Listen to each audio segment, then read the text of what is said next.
Hi everybody, welcome to our retreat day with the Source today, entitled Finding God in All Seasons in the autumn. And here I am in a beautiful park in Derby, enjoying the autumn sunshine just for a moment. So this is the second video for you to watch today, and hopefully I'm going to outline and open up some of the themes of autumn for us to reflect on and think about throughout the day and beyond the day, and also just introduce some of the activities that you could do on your autumn walk this afternoon, weather permitting of course. So in autumn, we, and probably like you, we see lots of obvious things on the ground and in the sky as well. Leaves, pine cones, conkers, colder days, darker nights. Perhaps you've participated already in some celebrations, maybe online, such as Harvest Festival, I don't know.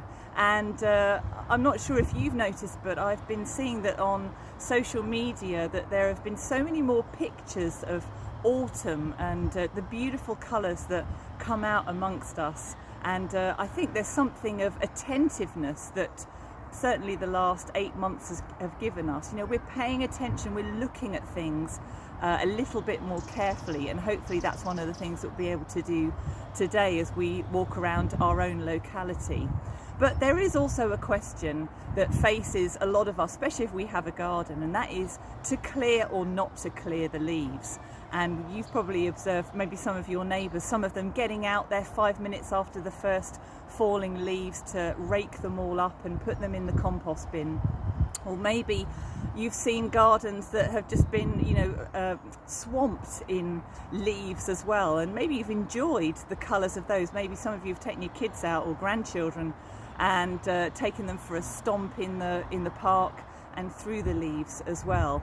But both of those activities that we do, both in the natural, have value, and there's something of a link between those activities that we may or may not do in our garden, but also in our spirituality and in our walk with Jesus as well. So there's something of clearing the leaves, but also leaving the leaves that we can reflect on today. So first of all, I want to talk about letting the leaves die down, which is a passive activity. And when we say passive, I don't mean a negative passive, but a positive passive thing. It's about leaving things and letting go. Autumn is a time of harvest, but not everything that we sow to does yield a harvest. And so I'm sure for many of us, if not all of us, there are things that we've given our time, our effort, our resources, maybe even our finances to, that haven't actually yielded the crop that we've expected. We are sowing and investing into things, and for some of those things we don't get a return. The question is, are we going to let those things fall like the leaves and actually die or even rot before our eyes? You know, are we willing to let those things fall, and without kind of raking them up and I guess rescuing them? When we think about letting things fall, I often think about the life of Job, that he lost so many things that were important to him, but actually the biggest thing that he let go of was the notion that God had to fulfill all his dreams and give him everything that he wanted. At the end of the book of Job, he says, "I know that you can do anything and no one can stop you."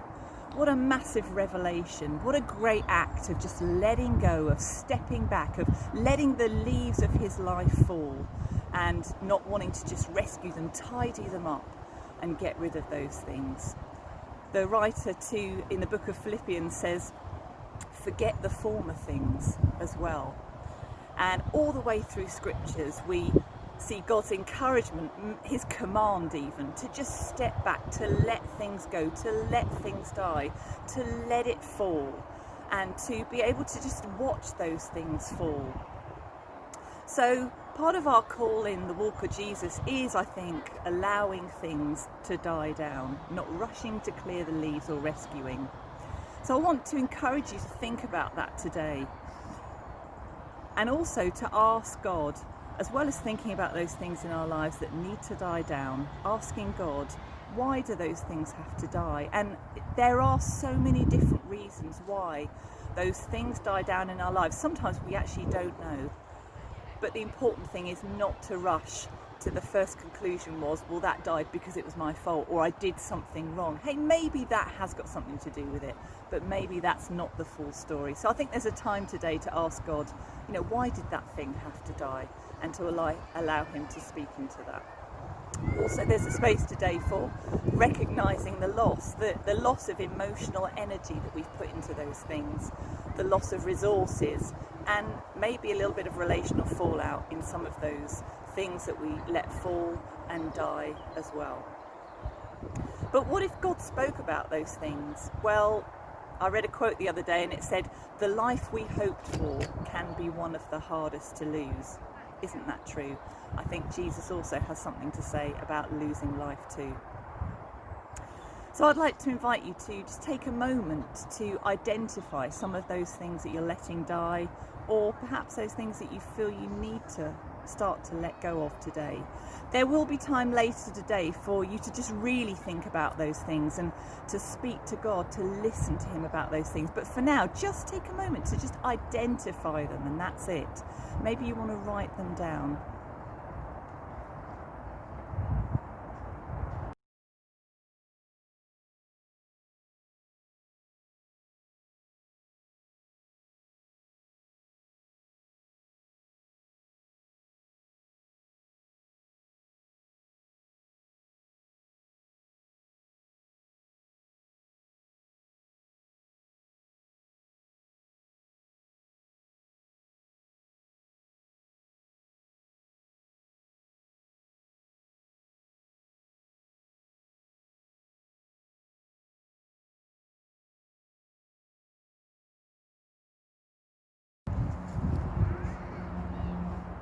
I hope that was helpful for you to have a bit of time to reflect and just identify some of the things that might be falling to the ground and that you can let die or begin to let die today. But also it's good to talk about clearing the ground, about getting that rake out, raking those leaves up, putting them in the brown bin, and also getting ready for the next cycle of growth, getting ready, preparing for the next seasons that are to come after the season of autumn.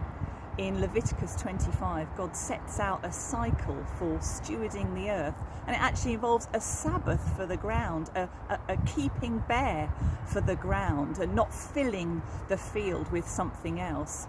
And he commands his people to clear the ground, do some work, do some tidying up, but then to leave it for a year. He also says that any fruit that comes from the ground, they can eat, which reminds us that sometimes we don't sow anything or don't sow much, and we get fruitfulness from the ground as well in a time of autumn. There's something about that passage too that reminds us that there is a gap. When we clear the ground, the new life doesn't come the day after. Actually, there's a waiting, there's a looking for us at the gap, at the cleared ground in our lives as well as in our gardens. But there is also provision for us.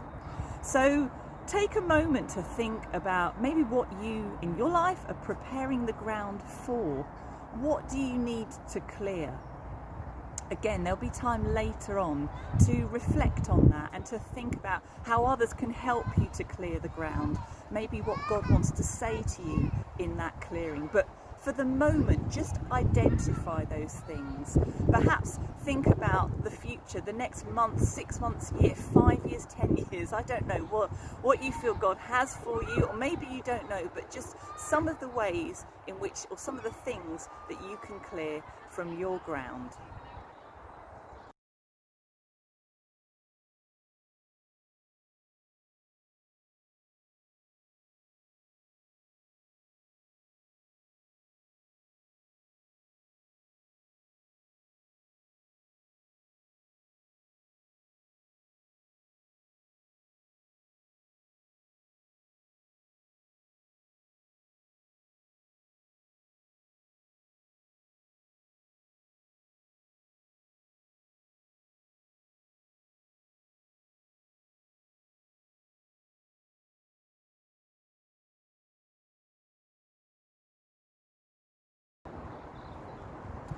Well, none of us need reminding that God reveals himself in creation every day, and even in an urban setting like this, God can reveal himself, can speak to us, clearly today, I believe, this afternoon. So we've got a bit of an activity for you to do. There's lots of freedom for you to go where you want and to do it how you want, but here are a few pointers for you. So as well as thinking about those two questions about, what do I need to let fall, to let die into the ground, and also what do I need to do to clear the ground for what's ahead of me. We just really encouraging you to integrate that into experiencing God's creation this afternoon. So just here's a couple of things to help you. Firstly, just remember that breathing and walking is a meditative act. As we just focus on the breath and the life that God has given us, that can speak to us. And as we walk, we are of course reminded of our journey, of our forward-looking and forward-moving journey with Jesus today. And if this is a season of attentiveness, as I said earlier, we can pay attention to ourselves as well and our own bodies as we pay attention to creation as well. I'd encourage you to stop, to look and to listen on your walk this afternoon. If you have children with you, sometimes that might be a challenge this afternoon, but there are some activities for them to do as well, and just enter in with them and encourage them to experience the wonder of autumn. Feel free to collect some stuff as well, and there are some obvious things that I said at the beginning of our video, but maybe there are some other things that God speaks to you about that you just want to collect. But I will say, just mind out about putting your hand into a pile full of leaves. You might get to something you don't expect there.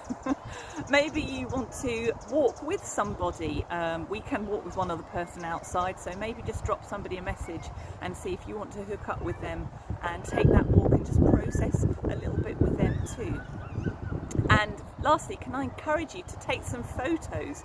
We would really love to do like a collage of our day together. So take your phone with you, take some photos, and you can send those and submit those, and we'll put those together so that we can all enjoy and kind of participate a little bit in each other's adventure and walk this afternoon. So have a great afternoon, and look forward to gathering together later on Zoom to share some of our thoughts, some of our experiences, and of course to show and tell some of the things that we found this afternoon.